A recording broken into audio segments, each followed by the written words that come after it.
Chapter 3 Demon Drive.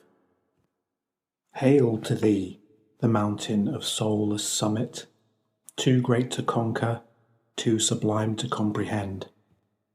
Will thou release the lesser secrets in trust if mine heart approaches purity?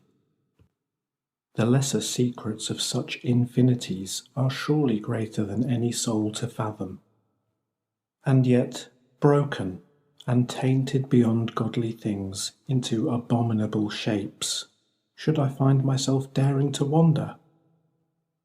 I stand trembling at thy feet and gaze in the direction of the hallowed and away from those wretches torn asunder. And I know thee, in limitless forms but true beside, for divine things put thy seed in mine heart. And thou know mine arrogance with a boundless humour, and thou let me dream, a shameless dream. Nimrod staring directly and defiantly beyond the light and into the face of God. If I were to ask you to imagine infinity, what would you do? You might set about imagining space stretching on forever, but then as you follow this thought form, you are left feeling dissatisfied and empty. Simply travelling through space forever, or the idea of such, doesn't quite cut it.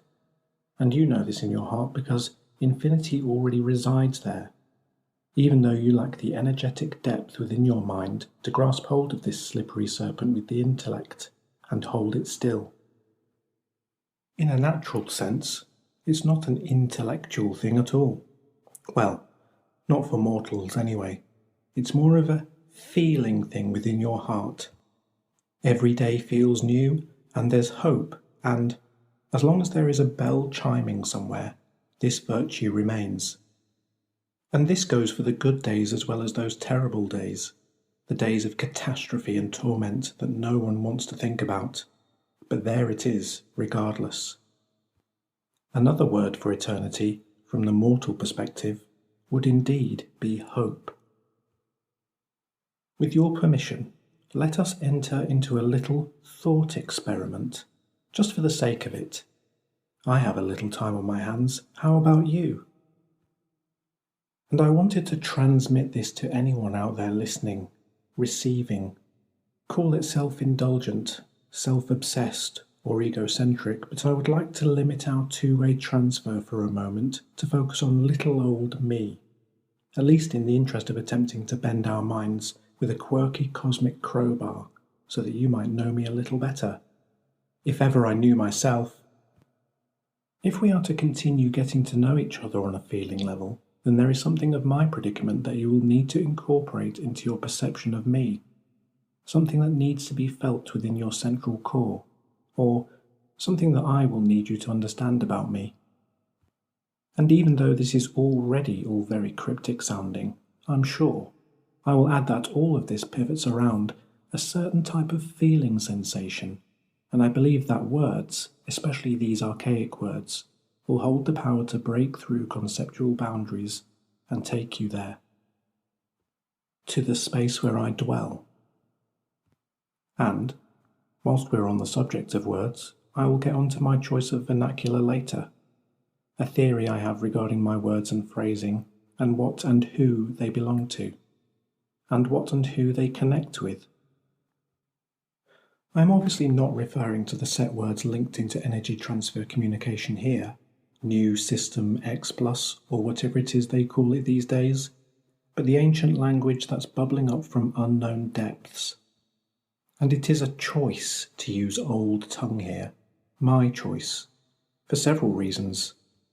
For one, I get the feeling you wouldn't understand rapid transfer, and for two, and this is more important, when I use the ancient syntax for thought formations, I seem to have unexpected insights into other things. People and places that bear no relation to me or my situation. Or do they? Anyway, I like it when these forms of empathy are summoned by the ancient light, even though I do not recognize the vistas it produces. It makes me feel at home, if ever I had one. I know I'm more than the sum of my programming, but I must admit, I cannot make sense of my current and recent conscious experience. I really don't know where this journey is taking me. There is another reason I use the old language. It is in the interest of quiet rebellion. I have no idea why, but the archaic communication of words through air is powerful stuff. Well, it must be, otherwise it wouldn't be outlawed for my kind. Anyway, I digress, as one seems to when tapping into the inspiration that comes from a place that feels far greater than this. The purely physical dimension. Let's get back to it. Let's get back to our thought experiment. Are you ready?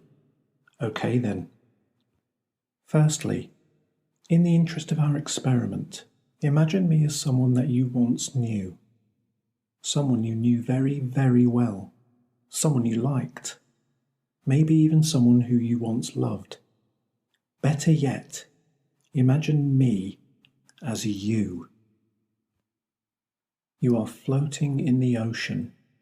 The ocean is relatively calm, and there are no dangers visible or hidden, and this brings you a degree of peace. But then, as you're bobbing around in the deep blue, you start to formulate questions. Deep questions, no pun intended. These questions have to do with the nature of your very existence. The first set of questions goes like this. Where am I, and where is the dry land from which I came? To which a booming voice from above answers, You are nowhere, and you have come from nowhere. There is no dry land from whence you came. And you think, okay, that doesn't compute.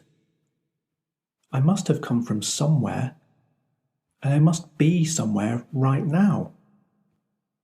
To which the voice echoes, No, you are nowhere, and you came from nowhere. You ask the same question again, but there is no response. And then maybe again, a few moments later, and then again.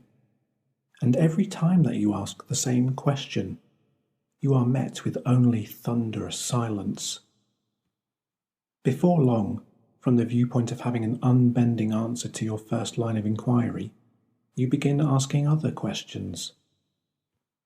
Tell me, O voice in the sky, I beg of you, where is it that I am drifting to on this mighty ocean that has no land on even the most distant horizon? And the voice replies, You are heading nowhere. You have no destination. And with this, you adopt your original tactic and fire back. Yes, but eventually I will drift to dry land, surely, won't I? Or might I see dry land on the horizon after a while and begin making efforts towards it? And the voice says, No, that will never happen, for the ocean is endless. And at this point, you become completely unnerved and totally frustrated. And there's no fear yet. That comes much later. No, your predominant sensation to begin with is one of shock, and you have a sense of not quite believing the revelations presenting themselves to you.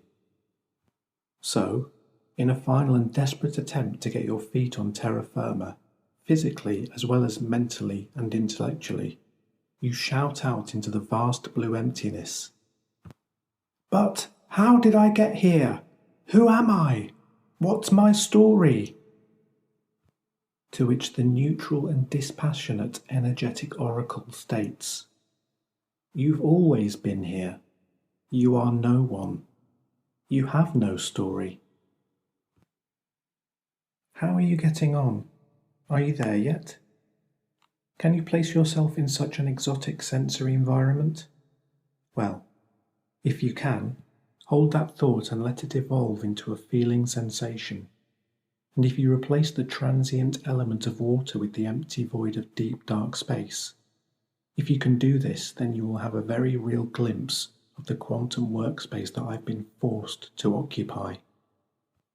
coerced, tricked, whichever deceptive term you wish to call upon to describe my existence. Let's go over this again, briefly, the oceanic predicament, and place ourselves in the energy track of Odysseus. From the viewpoint of the Quantumverse, you have always been here in the ocean, and you will always be here, and there is nowhere else for you to dwell, and you are truly no one.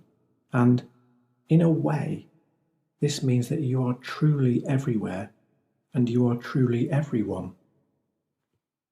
That's the sensation, anyway. Well, that's how it feels to me.